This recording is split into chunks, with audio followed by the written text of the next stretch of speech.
කඩුවෙල මහේස්ත්‍රාත් අධිකරණය මොකද උනේ?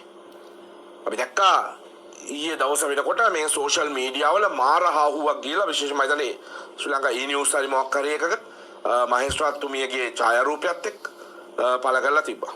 දැන් හැබැයි ඉස්සෙල්ලාම දෙයක් කියන්න. ඔයාලා මේ මොහොතේ මේ කතාව බලන්නේ. කඩුවෙල මහේස්ත්‍රාත් අධිකරණයේ උනා කියලා ඒකේ දාලා තිබිච්ච ඒ මාර වැඩක් මාර සීන් එකක් ගැන අහන්න නම් ඔයාලට මට කියන්නේ සෝරි කියලා. මම මේ කියන්න හදන්නේ ඒ ප්‍රවෘත්තියේ තියෙන කාරණේට එහා ගිය වෙන කාරණයක්. මොකද්ද? එකක් තමයි මේ සිද්ධිය ගැන සමාජ මාධ්‍ය ඔස්තාර්ලා කියලා හිතාගෙන ඉන්න. පකිස් බූරෝ කට්ටියක් ආයි මං කියනවා. හරිද?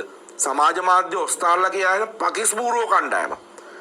ඊයේ දවසේ සමාජ මාධ්‍ය ඇතුලේ හැවා. ඇයි මං එහෙම කියන්නේ?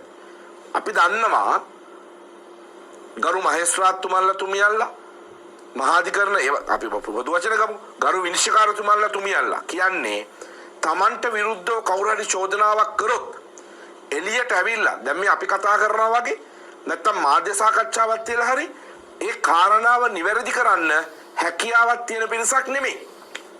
එයාලට එළියට ඇවිල්ලා ඔය කතාව වැරදි. ඇත්ත සිද්ධිය මේකයි කියලා කියන්න බෑ. හරිද? කියන්න බෑ. එයාලගේ වෘත්තීමය බැඳීම් තියෙනවා. ඒ වෘත්තීමය බැඳීම් ඇතුලේ වෘත්තීමය සීමාවන් තියෙනවා. ඒ සීමාවන් ඇතුලේ හරිද? එයාලට බෑ Tamanට විරුද්ධව නැගෙන චෝදනාවකට උත්තර දෙන්න. හරි? අනිත් එක මං අහන්නේ මේ ලෝකේ අධිකරණය ගැන සරල බුද්ධියක් තියෙන එකට හිතන්න පුළුවන්ද? මහේස්ත්‍රාත්වරයෙක් හෝ වරියක් Tamanගේ නිල කුටිය ඇතුලේ ඔය කියන විදියට අනියම හෝ මොකක් හරි ලිංගික සම්බන්ධතාවයක් පැවැත්තුවා කියලා. මං කියන්නේ ඒක පට්ට ගොන් අදහසක් නේ. ඇයි එහෙම කියන්නේ? මේ පොලිසිය ඉන්නවා. වැඩ කරන සේවක සේවිකාවෝ ඉන්නවා. අනිත් එක වීඩියෝ එකේ කතන්දරේ සම්පූර්ණයෙන්ම බොරුවක් කියන එක තමයි දැනට අපිට දැනගන්න ලැබිලා තියෙන තොරතුරු. හරිද? අපිට දැනගන්න ලැබිලා තියෙන තොරතුරු. ඒත් එක්කම ඒ නම කියවෙන නීතිඥ මහත්තයායි පුද්ගලිකව අඳුරනවා. හරිද? ඉතාමත් හොඳ මිනිස්සෙක්. හරි? ඉතාමත් හොඳ නීතිඥවරයෙක්. හරි? මිනිස්සු අතර සම්බන්ධතා මොන හරි තියෙනවා නම් ඒවා වැඩි හිටියෝ හැටියට ඒවා වෙන කතන්දර.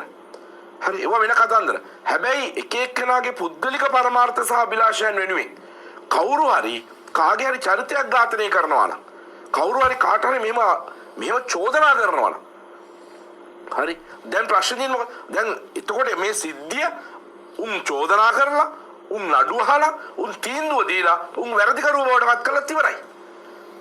මම මේ උන් කියලා කියන්නේ මේ ගොබ්බ සමාජ මාධ්‍ය ඔස්තාල්ලාට. හරි? දැන් එතකොට මේ මහේස්ත්‍රාත්තුමිය විවාහක තැනැත්තිය. හරි ස්වාමි පුරුෂයාව අපි තාමත් හොඳින් දන්න මේ නීතිඥවරයෙක්. හරි?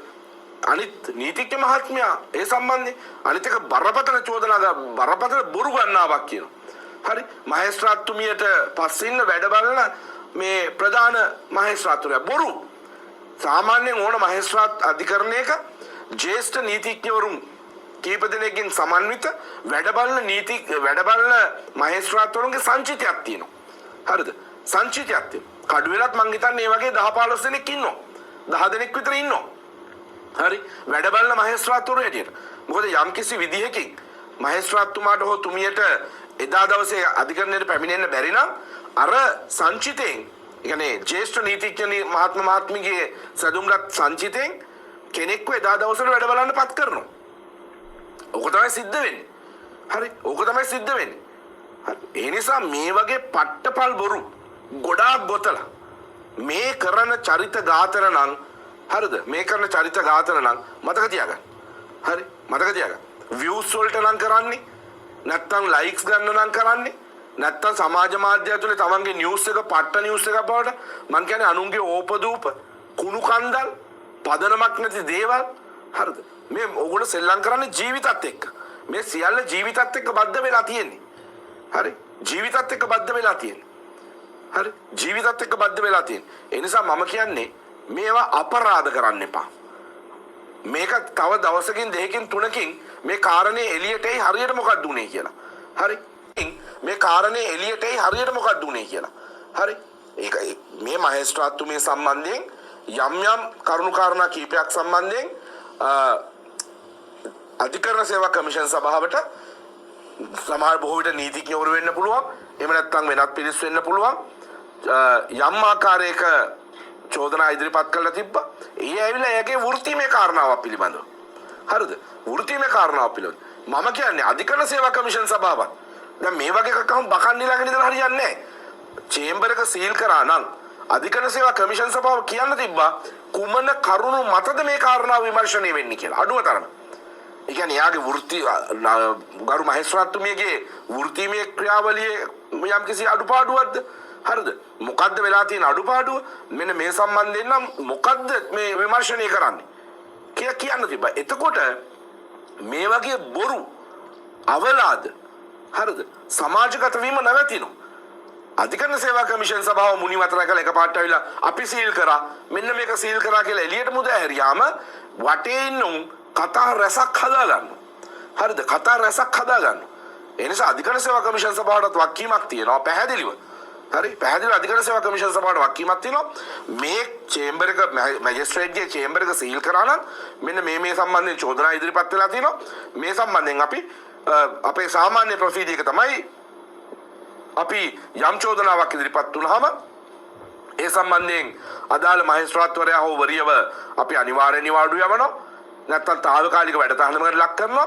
ඒ කියන්නේ විමර්ශනයක් කළා විමර්ශනයෙන් පස්සේ අදාළ කටයුතු ක්‍රියාත්මක කරනවා කියලා කියන එක. හරිද? දැන් ඒකට උනේ මොකද්ද? හරිද? අපි දන්නවා ඕනම උසාවියක යම් යම් කණ්ඩායම් අතර යම් යම් ප්‍රශ්න තියෙන්න පුළුවන්. යම් යම් මත ගැටුම් තියෙන්න පුළුවන්. ඒත් එක්කම යම් යම් කරුණු කාරණා තියෙන්න පුළුවන්. ප්‍රොෆෙෂනල් ජෙලසිස් තියෙන්න පුළුවන්. වැඩි නඩු වැඩියෙන් හම්බෙන අය අඩුවෙන් හම්බෙන අය අතර ගැටන තියෙන්න පුළුවන්. මොකද හැමෝම හැමදේම සමසිතින් දරාගන්නේ නැහැ. හරිද? ඒ වගේ ප්‍රශ්න තියෙන්න පුළුවන්. හැබැයි මේ වගේ උත්තරයක් නැති තැන් හදලා දුන්නාම විවෘත අවකාශ හදලා දුන්නාම ඒක ඇතුලේ අවස්ථාවාදීව පිරුම් ගහනවා. හරිද? ඒක හොඳ නැහැ. ඒක නීතිඥ වෘත්තියටත් හොඳ නැහැ. ඒක අධිකරණ සේවයටත් හොඳ නැහැ. හරි? ඒ නිසා පැහැදිලි එක දෙයක් කියනවා මේ සමාජ මාධ්‍ය ගොබ්බෝස්තාලට හැමෝටම නෙමෙයි. මම දැක සමහරක් අය මේක ඉතාමත් හොඳ මැදිහත් සිතින් අරගෙන තිබ්බා. ඒ අයට මේ පැහැදිලිව කියනවා මේක හරිද විකුණන් කන්න එපා. හරි? නිකන් සමාජ මාධ්‍ය තුල හසුරෙන ගිජුලීනියෝ බවට පත් වෙන්න එපා. හරි? ගිජුලීනියෝ බවට පත් වෙන්න එපා. හරි? මේක දේශපාලන විචාරයක් නම් ආර්ථිකමය කාරණයක් සම්බන්ධයෙන් ඒව වෙන කතන්දර. හැබැයි මේ ඔයගොල්ලෝ තව කාගේ හරි කෙනෙක්ගේ පෞද්ගලික ජීවිතයකට ඍජු බලපෑමක් ඇති වෙන විදිහේ මේ වගේ දේවල් කරාම මතක තියාගන්න මේ මිනිස්සුන්ට පෞල් තියෙනවා. මේ මිනිස්සුන්ට දරුවෝ ඉන්නවා. හරි? ඒ නිසා මේ කාරණේ ගැන හොඳට අවබෝධයෙන් ඉන්න. හරි? මේ වගේ කුප්ප වැඩ කරන්න එපා. යම් කිසි ආකාරයකින් කවුරු හරි වැරද්දක් කළා නම් වැරද්දට දඬුවම් කරන්නේ කොහොම විමර්ශනය කරන්නේ ඒ නිසි බලධාරී ආයතන කරાવી. හැබැයි ඒක අස්සේ සාධක නැති සාක්ෂි නැති දේවල් කරන්න එපා. අනිත් එක්ක කොහොමද ඒ සමාජ මාධ්‍ය අර මේ මහේස්ත්‍රාත්තුමගේ ඡායාරූපයක් පාවිච්චි කරන්නේ මේ විදියට?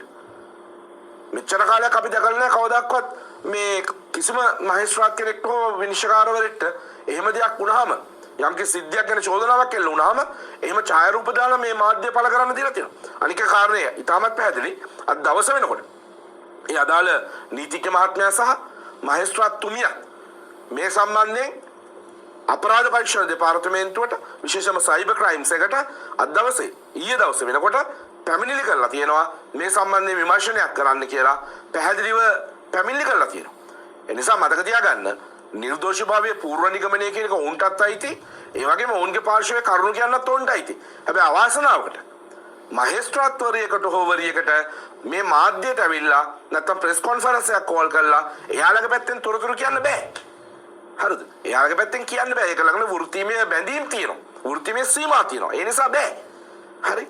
ඒ නිසා බොහොම පරිස්සම් වෙන්න ඕනේ අපි මේ වගේ කාරණාවක් කරනකොට කියන එක නම් ඉතාමත්ම ඕනකමින් කියනවා කරුණාකරලා මේ වගේ කුප්ප වැඩ නම් කරන්න ලෑස්ති වෙන්න එපා. මිනිස්සුන්ගේ ජීවිතත් එක්ක ওই විදිහට නම් සෙල්ලම් කරන එක නම් කරන්න එපා. ඉතාමත්ම අසික්කිතයි ඒ හැසිරීම නම්.